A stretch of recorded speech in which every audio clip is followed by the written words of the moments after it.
Do you think the commercial use of jet aircraft is going to present more problems?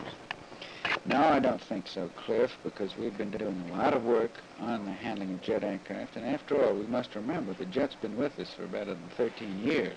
We've handled a lot of military jets for a great many years. In addition, we've been working with simulators, or handling jet problems by simulation techniques. We put them into a machine, basically a computer, and we find out what some of the problems are, and we try them out. And then we analyze how we will handle civil jets in places like Oklahoma City or New York or Chicago. And we find that there are not terrific problems. There will be an additional burden, but we can handle them.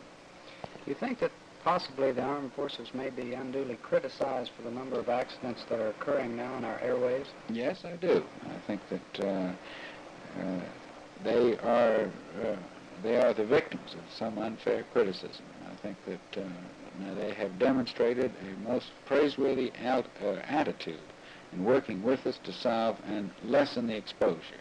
They're just as concerned as are we.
Well, now, could you give us some examples of what you call medical quackery through the mail?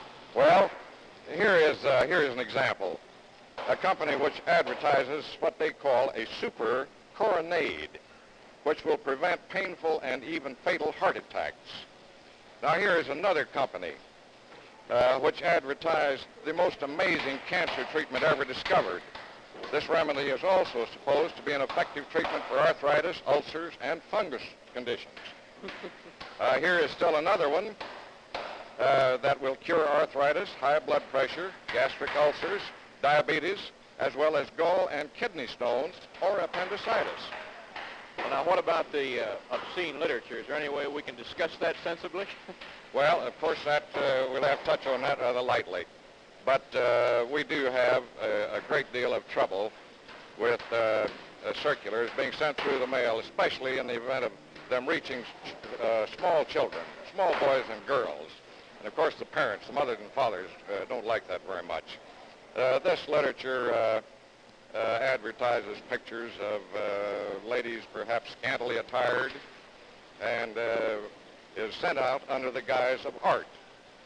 And, of course, that is a debatable question, but the department do not necessarily consider that art. And they are making all efforts to eliminate that from the mails at present.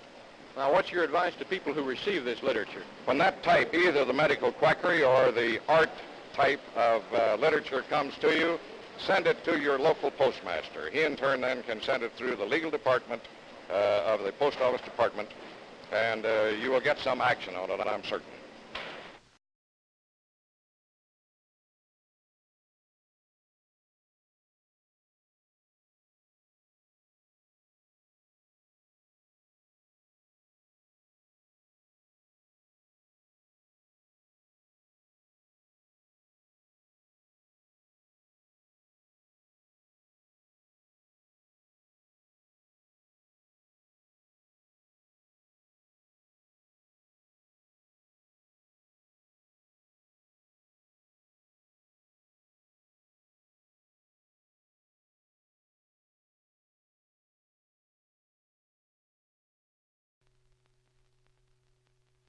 What is the biggest problem facing the CAA today?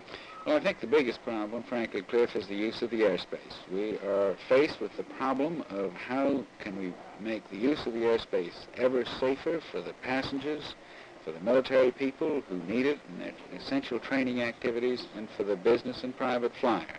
Each and every one of them has a right to use the airspace. We must be sure that their needs are taken care of and that their safety is always better.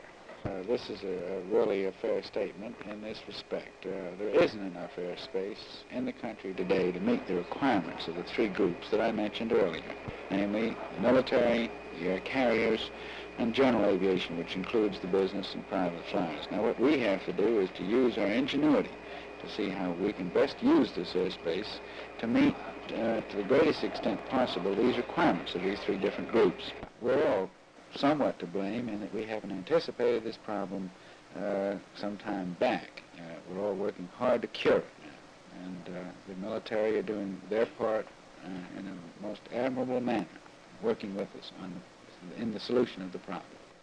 For instance, we're talking about good weather operation. This is where the accidents are happening. The pilots can see sometimes as far as 90 miles and still they're running into each other.